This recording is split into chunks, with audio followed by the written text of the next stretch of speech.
Peace, y'all. It's your man, Dave. You may have heard me alongside my brother Quest on the Marriage Ain't for Suckers program. We're still going strong, and now it's time to take it up a notch. This is the Grown and Married program with my co-host, my rib, the queen of my castle, the queen of my life, Simone Harris. We've been friends for almost 30 years and married for almost 20. So we know a thing or two about making marriage and relationships work if you're willing to make it work. So gather around, y'all. Share this with your spouses, your friends, your frenemies, and yes, even your enemies. And let's make marriages phenomenal together. Queen Simone, I know you're ready. I know you're set. So let's go. What up, y'all? Yeah, it's another Grown and Married program. I am your host, and my co-host is Simone. She's the queen.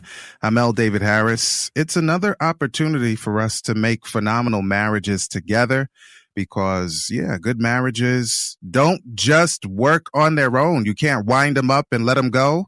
You have to put in that good work investment. So I'd like to welcome you. And today's title is You Better Get Some Glasses. Love Ain't Blind. And I admit it's a provocative title, but I think it'll make sense in a little while. You better get your glasses because love ain't blind. And I can see my wife. Hey, Simone. Hey. Glad you could see me. Uh-huh. Oh, boy. Got eyes only for you. Okay. Well, that's a good start. Look. Yep. That's a good start.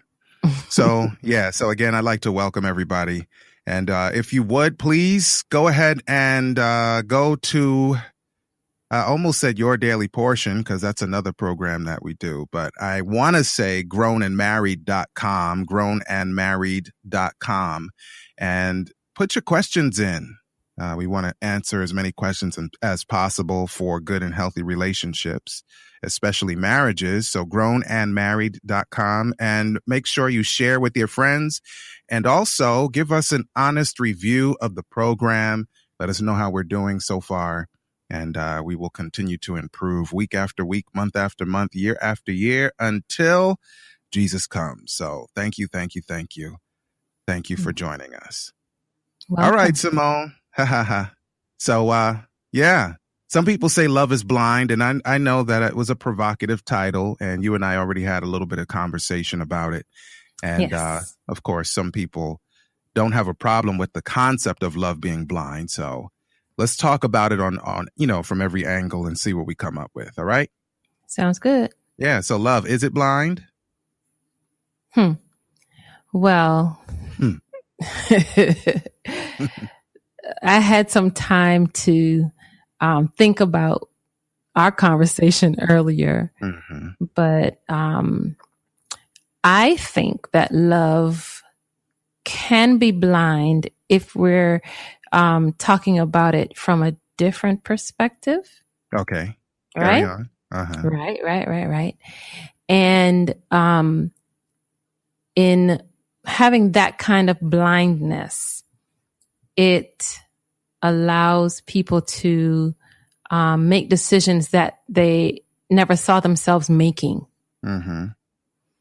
And ignoring certain things in their relationship or before they decide to make that next step. You know what I mean? Yeah. To getting married. Yeah. And so it also make them do some things prior to marriage.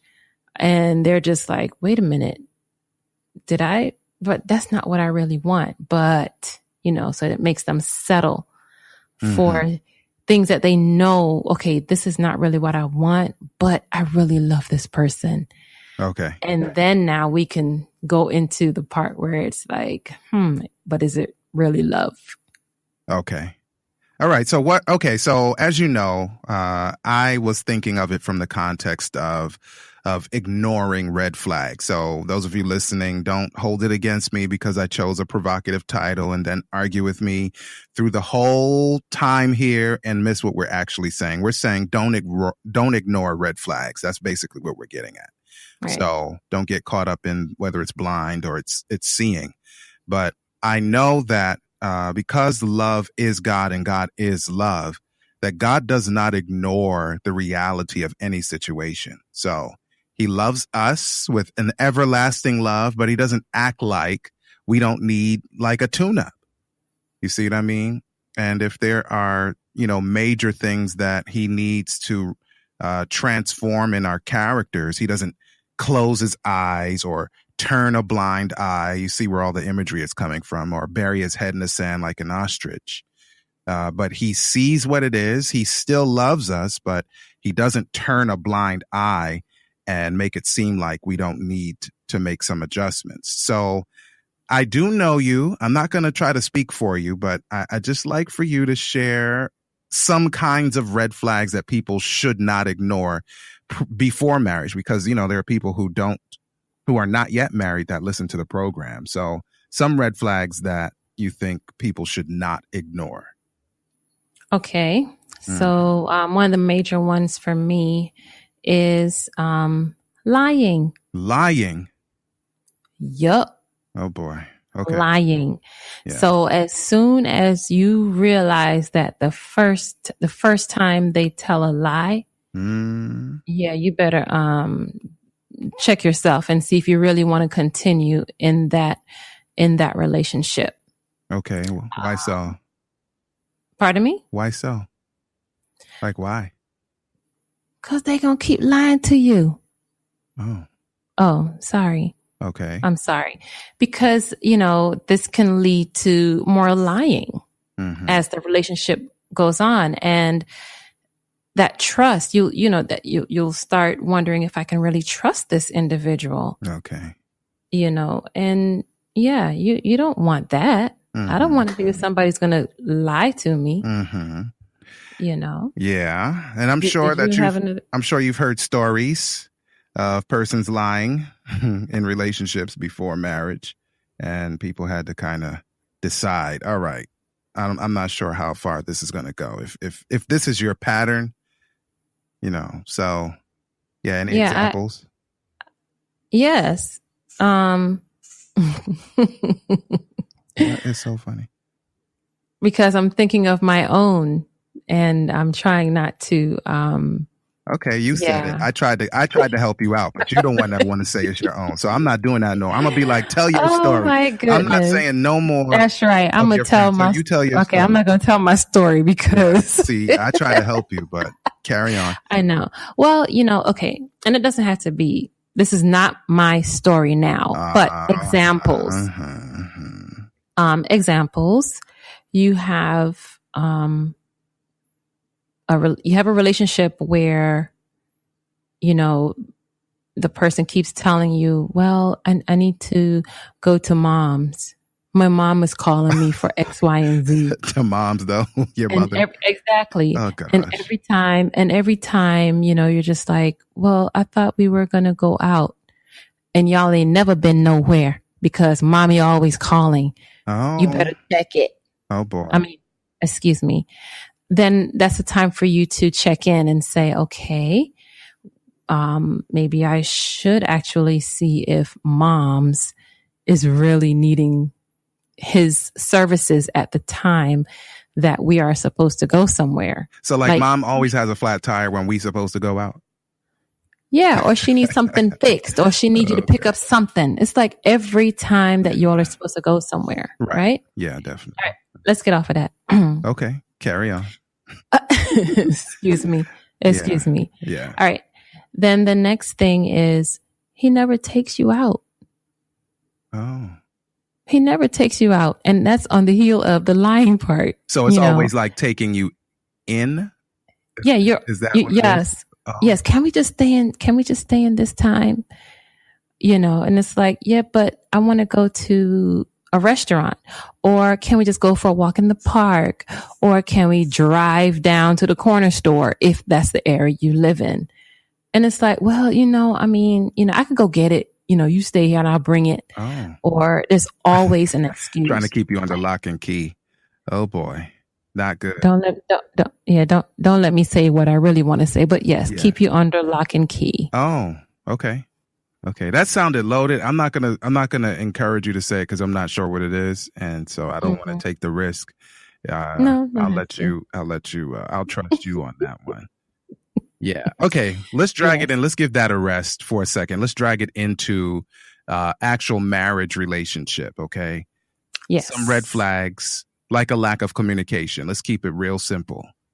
Lack of communication. Yeah. Yes. Lack of communication. So if he or she has a habit of clamming up, then if you're not able to overcome that hurdle, there are a number of reasons why, people may be less likely to speak. But if it's a pattern, it's a habit, and they seem more closed than open, then that's something that needs to be worked on in a relationship where you're already married, especially. And it's a red flag if you're not married. So communication, of course, we could go through the math, do the ratio, how much of communication is oral versus, not spoken. But the bottom line is we need to be open to the ones that we say we love. So a lack of communication is key, because one of the things that destroys marriages more than anything else, more than financial issues, more than infidelity, more than differences of religion, and now politics is taking out marriages heavy these days, is a lack of communication, because people are refusing to hear and listen and learn and empathize and sympathize. And, so keeping oneself closed and not being vulnerable is a quick killer of marriages, and certainly a red flag for those who are considering to be married.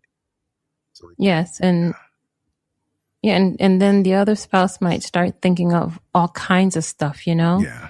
And if there's someone who's not confident in themselves, or, what's the word? Not confident. What's the word I'm looking for? Insecure. Yeah. And they'll start thinking all kinds of stuff, and probably even blame themselves. Like, what did I do? Or, what's wrong? Stuff like that. So it's important to open the lines of communication. I'm going to keep it real simple. I'm going to drop a big one on you. Okay, Simone, you ready? Yes. Okay. So I'm going to keep it simple. And this is for those who are not yet married. And so some of our married couples are either casualties of this reality already, and you have to work through it now, which is not a problem. I mean, once you're married, God can give us the tools to get through whatever trials come our way. But if you have the luxury of not yet being married, or you're a married person who can help persons form good, healthy relationships prior to marriage, then this is a good one here. It's a red flag. Significant family and friends don't like your prospective mate. And I don't mean one or two crazy people in your family, because, most of us have those where, people just nobody gets along with that person, or one or two people. But if your parents don't like your prospective mate, and, your siblings and your close cousins and uncles and aunties are throwing red flags, or the person that you went to high school with that you were friends with for the last 10, 15, 20 years, people that are close to you and have only your best interest at heart are saying, I don't know about him. I don't know about her. And now they're giving you reasons, whether you agree with them or not. It's something you need to look at, because all of the people that love you, and I'm exaggerating when I say all, but those major ones, they can't all be wrong unless everybody in that circle are mad people, are crazy. In which case, that's a whole different issue. But odds are all of your close friends and relatives are not crazy. So you need to pay close attention to what they think and, perceive about this relationship. And don't say it's because they don't want me to be happy. Yeah, that's not good. Or they don't know him like I do. Yeah. Really? Right. The red flags, they see the red flags. The people are on the outside looking in. And at that point, that's when I say, lust is blind. Oh, did you say lust? Oh, did you try to slide that in on us? Am I allowed to say that? Yeah, it is blind. Lust is blind. Lust. Infatuation and lust are blind. They excuse poor behavior. They excuse external indicators that would help us say, wait a minute, maybe we need to take a second look, or at least push pause while we get certain things resolved. Exactly. Yeah. Yeah. All right. Well, I'm going to drop a big one on you, and then I'll drop a big one on myself. And I think the one that's on myself is big for you too, but I'm extremely allergic to the one. But let's go with one that I think that you may have an allergy to, especially. You ready for it? I hope so. Not resolving past relationships. Ooh. Yeah. Yes. Yes. Yeah. Like really, you have to. You cannot take the past relationship into a new relationship. Yeah. It sounds like something simple, but many of us women, we tend to do that. And then we beat up the next person who may be the real person, the right person, Mr. Right or Mrs. Right, not to be confused with Mrs. Okay, forget it. Yeah. But know that you have to resolve your past relationship before you move into the new one. Yeah. And so, like, there's no ifs, ands about it. And so there's that context. And then there is the context where there may be some loose strings in terms of connections. So maybe they're still making love connections if they're unresolved. You understand what I mean? Yes. To clear. Yeah. So there are a number of ways that we need to resolve past relationships, because it doesn't make sense to try to move on to a new situation when you are still attached to the current, mate or whatever you call the person. And so for those of you who are already married and are having to get over that emotional hump because you didn't either know about this kind of counsel or you ignored that red flag, then you can be especially helpful to those who are coming up behind you to say, all right, it's not a big deal. Like, I had to do that. Let me just put it that way instead of making up stuff. I remember it wasn't even a past relationship. There was a young lady, I don't know, man, it was probably just about 20 years ago ish. And I was a new Christian, not very new, maybe 21 years ago. And so I wanted to do relationships right, but my temperament is extreme in a lot of ways, where if I'm telling the truth, like if I wasn't wise enough, then I might tell too much truth. Like, there's certain things you just don't have to say. And it doesn't mean that you're lying. You just don't have to say everything, right? Well, I didn't quite understand that yet, because I just wanted to always be like so truthful, right? So there was a young lady that I really, really was interested in, and we started a relationship. We hadn't said that we were an item yet, but we were behaving as such, and it was moving along nicely. I mean, in a good way, a positive way, And there came a point where I realized that, and this is where, you all just go ahead and groan, because I wasn't wise. Okay. So I said to her one day, there's this woman that I used to be involved with. And mind you, the reason why I wasn't still involved with her was because, her lifestyle was different than my new Christianity lifestyle. So there was no chance of us being together, right? That was a locked door. Like, that was done, right? But I'm telling this other young woman, well, I have to be honest with you. My mind is still on the other person. Oh, dear. So I can't move forward because it wouldn't be fair to you. And I'm thinking, oh my goodness, not only was it sort of unresolved in my own mind, but now I'm giving the young lady too much, because she didn't need to know all of that. Like, I didn't need to say that way. But, you live and you learn. I wasn't so wise that time, right? But it would have still been an issue. I just maybe needed to learn better how to communicate that we shouldn't go any further at this moment. But I did need to resolve my emotions, my feelings, my desires, my confusion even for this person that I would never be with probably. And yet I still am carrying a torch for her as an example. So any unresolved past relationship is a red flag until it's resolved, just quite frankly. And David, and don't use the current relationship to get over the last one, because that's not how it works. It just does not work that way. Yeah. If anything, you bring yourself more pain because, it just doesn't work. Rebound, not a good look. Not a good look. Well, I have one that, and this one is a huge issue for me, whether married or pre-married. Pre-married, it's immediate. Don't even bother with it. I'm gonna put it out there like that. Abusive behavior. Oh. Abusive behavior. Yeah, no. And let me be clear for people who don't know what that is. I'm talking about verbal abuse. I'm talking about berating behavior. I'm talking about financial abuse, whether trying to bribe you to be with him or her, whether to buy you off for your affection, to shut you up maybe, if it's that level of abuse.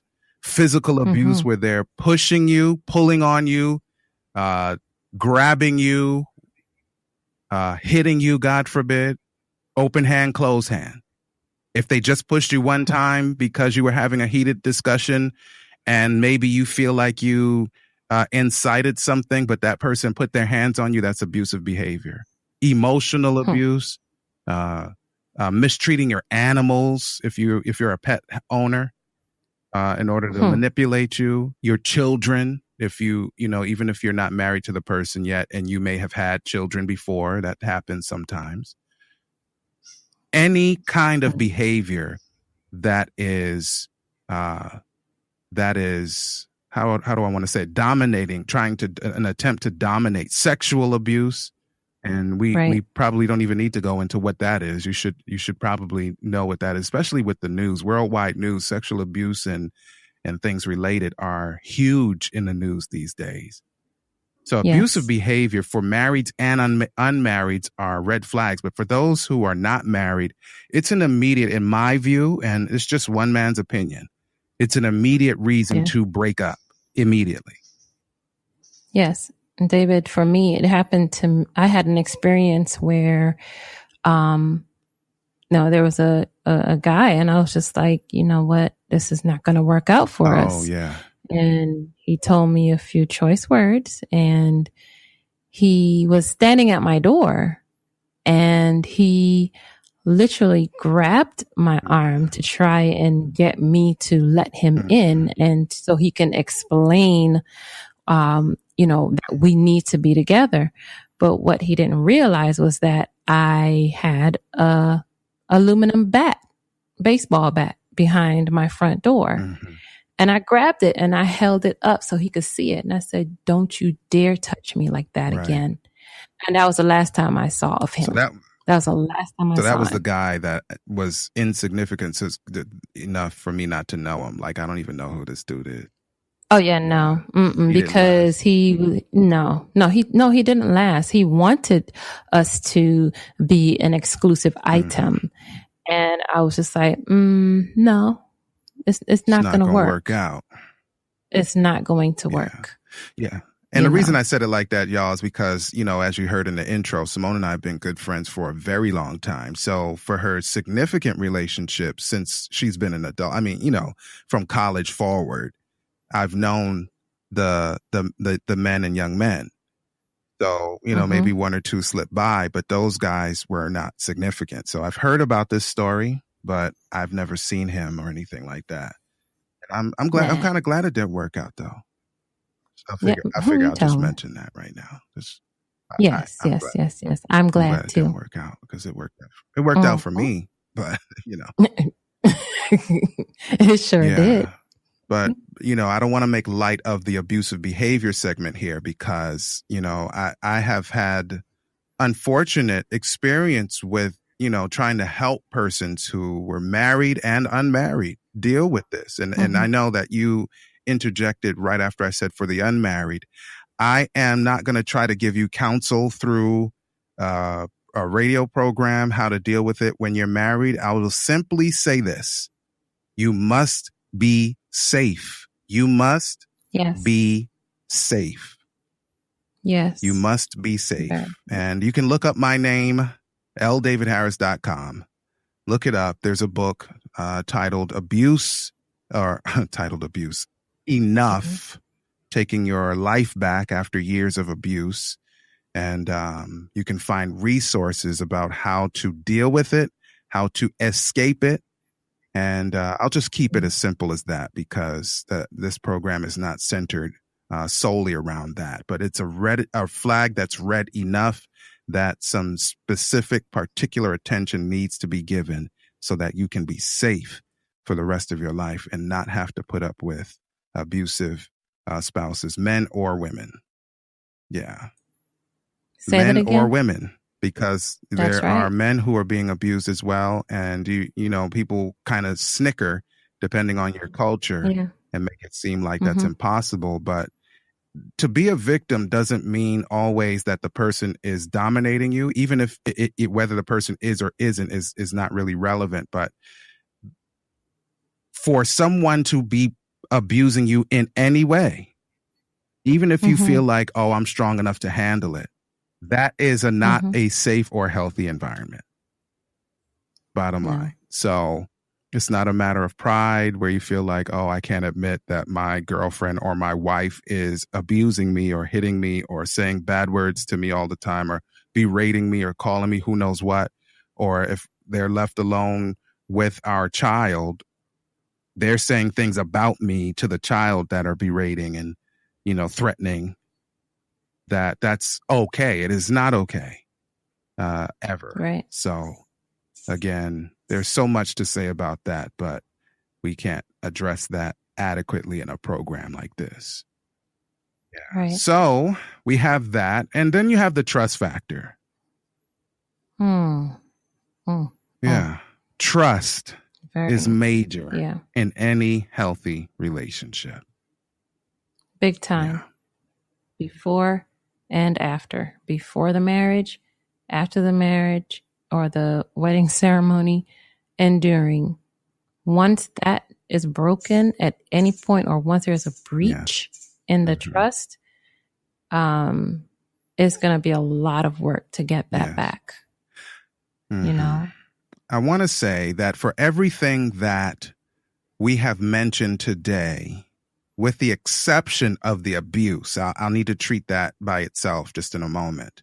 With the exception of abuse, if you're married, it can be worked out through qualified, conscious or Christian counseling. Qualified, licensed counselors can help you through any of those situations.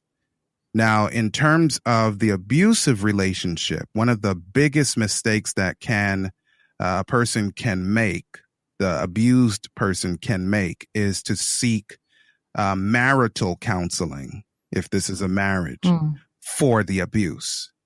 Because, you know, again, the science and the statistics are a little bit too complicated to get into here. But what it does is it really just keeps giving a start or restart to what's called the cycle of abuse, where the abuser will sort of manipulate that process of so-called marital counseling and continue in that cycle of abuse because that has not yet been resolved. So that person needs to get their own counseling. And if you obviously need counseling, if you're the abused partner, you need to seek your own counseling and to be separated physically from the abuse. But marital counseling is a no-no until or unless that abuse is resolved beforehand. There is no marital counseling for that. That needs to be resolved on its own.